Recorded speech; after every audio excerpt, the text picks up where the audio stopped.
Guys, റെട്രോന്റെ trailer വന്നിട്ടുണ്ട്.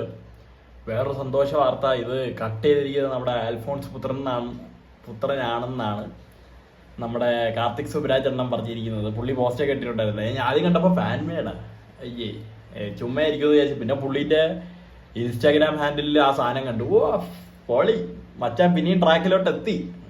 സംഭവം gold ഒരു നിരാശ ആയിരുന്നെങ്കിൽ പോലും അൽഫോൺസ് പുത്രൻ എന്ന് പറഞ്ഞാൽ മലയാളികൾക്ക് എന്നും എന്താ പറയുക, ഒരു വേറിട്ട രീതിയിൽ ചിന്തിച്ചതും പ്രവർത്തിച്ചതുമായിട്ടുള്ള ഒരു ഡയറക്ടറാണ് മലയാള സിനിമയ്ക്ക് വേണ്ടി. ആ നേരം എന്ന് പറഞ്ഞ സിനിമ കണ്ടാൽ മാത്രം മതി. പ്രേമം നല്ല സിനിമയാണ്, പക്ഷെ എന്നെ സംബന്ധിച്ച് നേരമാണ് ഞാൻ വളരെയധികം എൻജോയ് ചെയ്തത്. പ്രേമം എൻജോയ് ചെയ്തില്ലെന്നൊന്നും അല്ല കേട്ടോ പറയുന്നത്, എനിക്ക് ഭയങ്കര ഇഷ്ടമുള്ള സിനിമ തന്നെയാണ് പ്രേമവും. ബട്ട് നേരം എന്നും എന്താ പറയുക, ഒരു വേറൊരു തലത്തിൽ തന്നെ ഇരിക്കും. അപ്പൊ നമുക്കിന്റെ ട്രെയിലർ കണ്ടു നോക്കാം. സൂര്യ മാൻ മെയ് 1-ാം തീയതി വേറൊരു പണിയുമില്ല, ഫസ്റ്റ് ഡേ ഫസ്റ്റ് ഷോ കണ്ടിരിക്കും.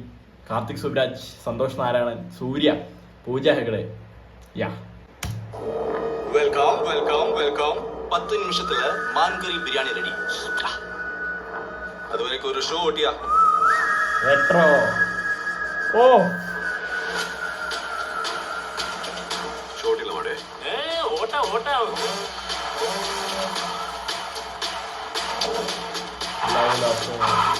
സ്വാസിക ഉണ്ടായിരുന്നു.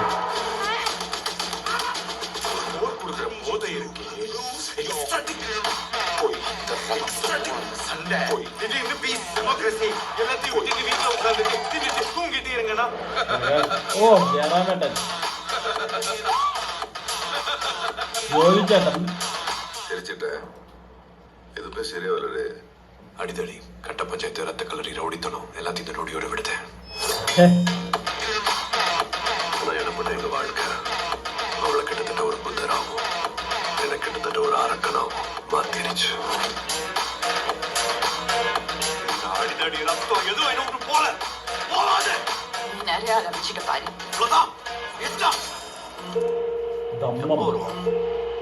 எப்போ வருவோம்? சிறப்பான தரமான சம்பவம் இனி பாப்பீங்கடா. The typical Santosh Narayan has came, bro. இன்னும் என்ன நாட்டு ஆட போறானோ? ஆத்தி சொந்தல்ல கிட்ட.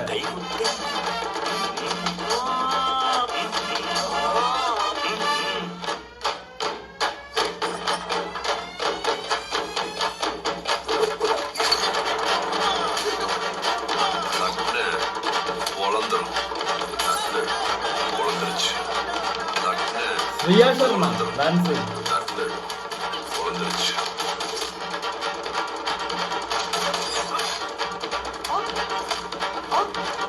ദൈവമേ,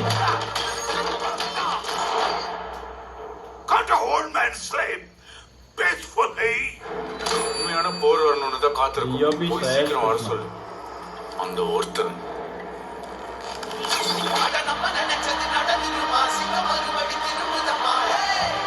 എന്തുവാണ് ഇത്? വൻ സൂര്യ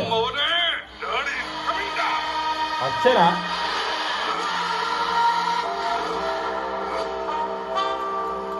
എന്റെ പൊന്നോ, എന്തോ സ്വാഗടേ ഉള്ളിക്ക്.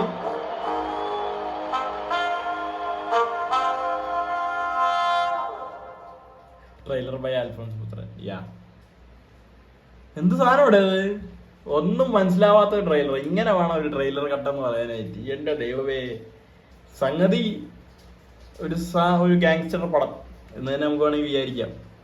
ജോയി ചേട്ടനുണ്ട്, ജയറാമേട്ടനുണ്ട്, പിന്നെ നമ്മുടെ മറ്റേ പുള്ളി ഉണ്ടേ, അയ്യോ എന്തായിരുന്നു അങ്ങേറെ പേര്, നാസർ, പുള്ളി പടത്തിലുണ്ട്. ജോയി ചേട്ടനുണ്ട്. സ്വാസികനെ ഇടയ്ക്ക് ഒരു കട്ടിൽ കണ്ടതുപോലെ തോന്നുന്നുണ്ട്. പൂജ ഹെഗ്ഡെ. പൊളിക്കും ഇത് എന്തായാലും പടം, ഇതെന്തായാലും സിനിമ പൊളിക്കൂടെ, എനിക്ക് അങ്ങനെയാണ് തോന്നുന്നത്. എൻ്റെ പരസ്യം അങ്ങനെയാണ് തോന്നുന്നത്. പിന്നെ പറയാമല്ലോ, ഇന്നത്തെ കാലത്ത് സിനിമേൻ്റെ കേസ് ഞാൻ പറയേണ്ട ആവശ്യമില്ലല്ലോ, അതുകൊണ്ട് എന്താവുന്നൊന്നും പറയാൻ പറ്റില്ല. ബട്ട് ഇപ്പോഴെൻ്റെ ഒരു മൈൻഡ് പറയണം, സിനിമ നന്നായിരിക്കും തന്നെയാണ്. സീരീസ് തമിഴ് കോപ്പിറൈറ്റ് ഉറപ്പാണ്, ചിലപ്പോൾ സ്ട്രൈക്ക് കിട്ടും. എന്തായാലും കൊള്ളാം. മെയ് 1 നമുക്ക് കാണാം. ഇനിയിപ്പോൾ ഈ ആഴ്ച തുടരും. നമ്മൾ വളരെ ഇതായിട്ട് നോക്കിയിരിക്കുന്ന ഒരു സിനിമയാണ് തുടരും. അതുകൊണ്ട് മാർച്ച് 1 തന്നെ മെയ് 1 എനിക്ക് തോന്നുന്നു നമ്മുടെ ഹിറ്റ് 3 ഇറങ്ങുന്നുണ്ടെന്ന് തോന്നുന്നു, നാനീൻ്റെ. അത് കാണണം. അങ്ങനെ കുറെ പ്രോട്ട് എല്ലാം കാണും. എന്തായാലും കണ്ടിട്ട് പറയണേ.